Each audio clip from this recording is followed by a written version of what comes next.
welcome the bus to Minneapolis. It's been on a long cross-country tour. My name is Bob Ryan. I'm with the Steelworkers District 11 here in Minneapolis. I work over at the Rock 10 paper mills in St. Paul. We're the largest recycler in news and corrugated in Minnesota. We do over 50% of all recycled material in the state, 1% in the nation.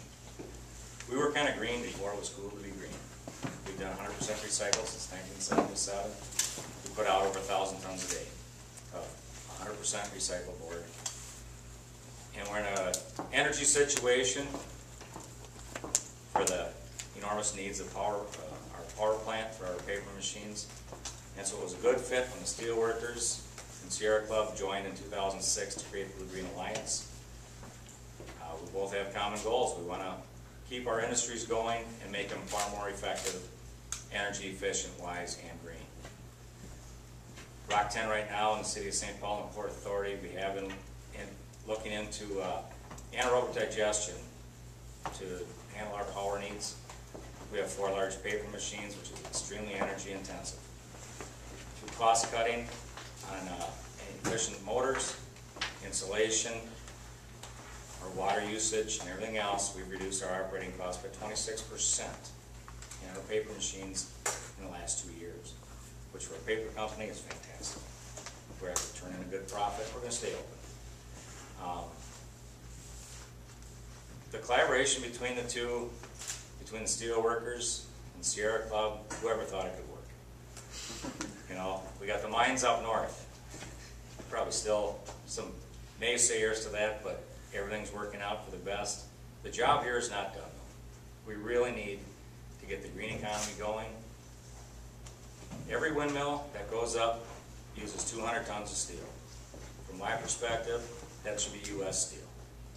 We have the capabilities to mine it, manufacture it here. There's no need to import from overseas. With that, I'm going to turn it over to Renee Brand from CWA.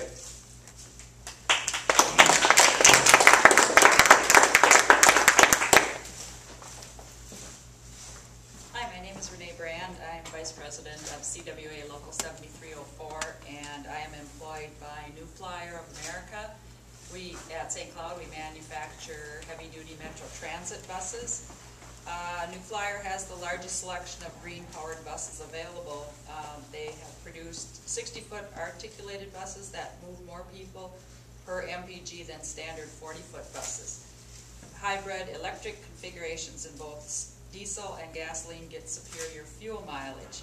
Alternative natural gas fuel burn much cheaper and cleaner and reduce particulate matter when compared to diesel.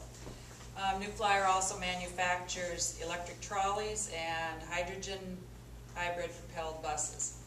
And these manufacturing processes allow for more green jobs in Minnesota. And now I'm going to introduce one of the guys that have been riding on the bus, Mark McCullough.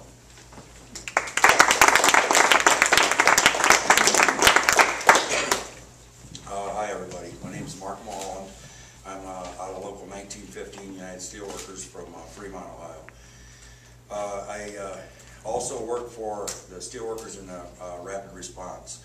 I'm a congressional coordinator for the state of Ohio.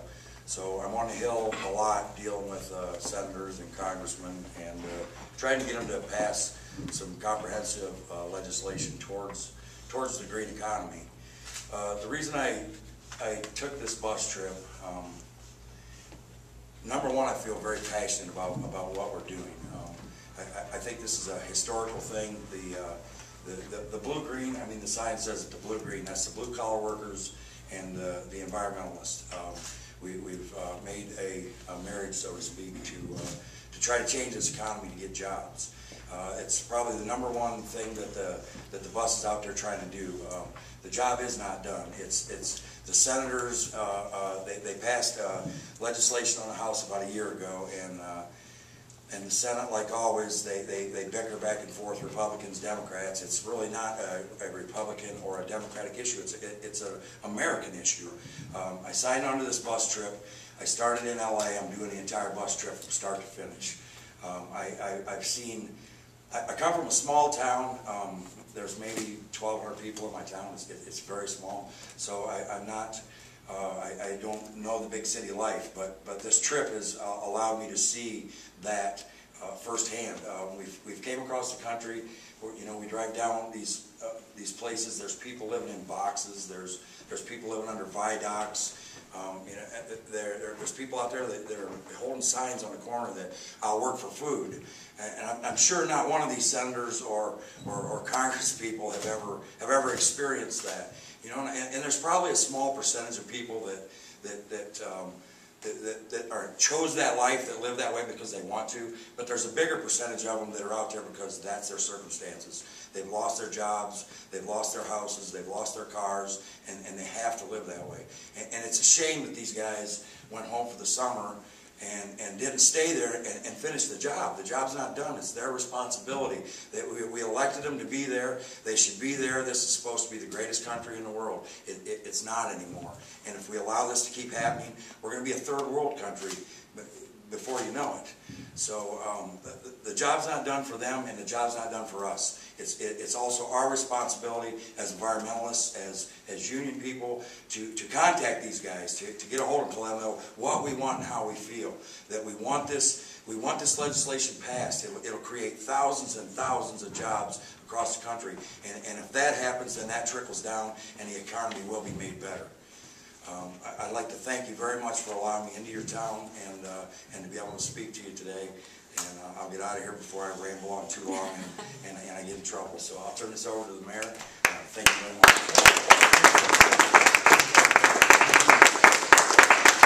Thanks, everybody. I especially want to thank Mark. What a contribution to hop on a bus and spend that amount of time telling your story.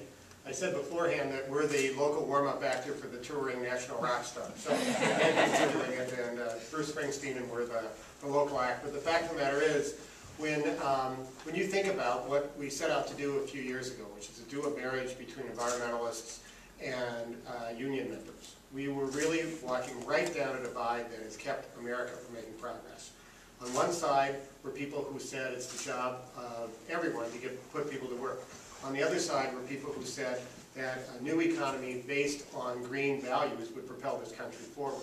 That was a divide. Today, that's a unifying philosophy. That's one thing. If we do things the old way, no one wins. If we do things the new way, a lot of people win, and you can see it right here in the city of Minneapolis. You can go a few blocks from here and see the new public works facility we opened up. It'll be the first building we've ever done, and certainly one of the first any government has done, that will be LEED Platinum certified. And people worked on every single part of that process to learn every part of green construction work that's going to be able to be applied to more projects going forward. Go another mile from there and you'll see the convention center, where we're about to start construction of the largest solar array in the upper Midwest. Again, we'll be training people to do the work that they'll be able to do on other projects in this community. And Minneapolis and Minnesota have not had the solar industry that we've needed to take advantage of the sun. We've not put enough people to work. That project will be moving us forward. You can look around this city and know that there are $7 million directly from the stimulus being used for energy conservation on commercial and residential and multi-unit residential buildings in the city of Minneapolis. All that work and so much more is a direct result of the fact that in the middle of the worst economic catastrophe since the Depression, the Obama administration came in and they didn't try to divide us. They tried to bring us together, they put money on the table, and those of us at a local level are using it to put people to work. The job is not done.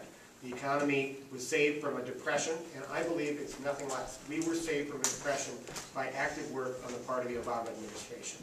Now we need to finish the job because we have too many people out of jobs. So what we've got to continue to do is to put dollars into this system.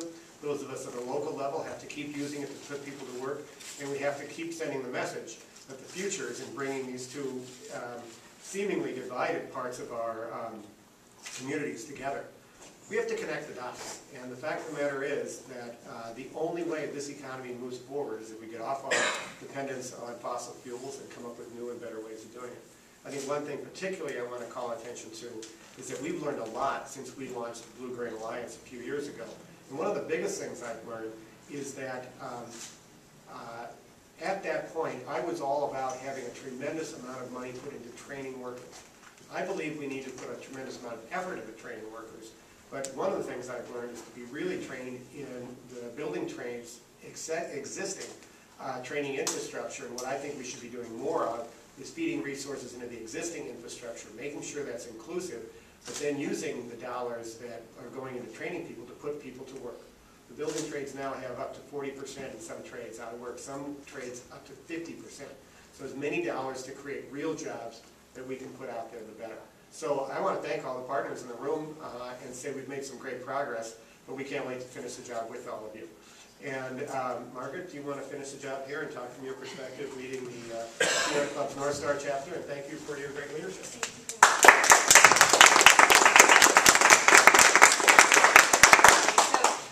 Thanks to all of you for being here, and to Mark especially for his long journey. So I'm Margaret Levin. I'm the State Director for the Sierra Club North Star chapter. We're the Minnesota Sierra Club, representing over 15,000 members across the state. And we are here today as part of the Blue-Green Alliance because we need bold action to solve global warming and get millions of jobless Americans back to work. We already know the solution. We need comprehensive climate and energy legislation, and we need it now. And so we're here to say that the job is not done, and we still need action from the Senate to pass a comprehensive solution. Minnesota has a lot at stake in thinking about climate change, and we know that if we can't avert the worst effects of global warming, we will see drastic changes to the landscape that we're all familiar with. So for example, in our North Woods, we could see drought, fires, violent storms, and threats from invasive species if we do not act to reduce carbon emissions to the levels that scientists say are necessary, 80% by 2050. And according to the State Pollution Control Agency, if we fail to act, Minnesota could look more like Missouri. And I think we've seen that this summer, one of the hottest years on record. So the work that Sierra Club members have done for over 40 years in Minnesota to protect our natural legacy and our green, sustainable communities is threatened if we cannot move to action and get the job done. So I thank everyone for coming. We're all available to speak individually if there are questions, and thank you for being here.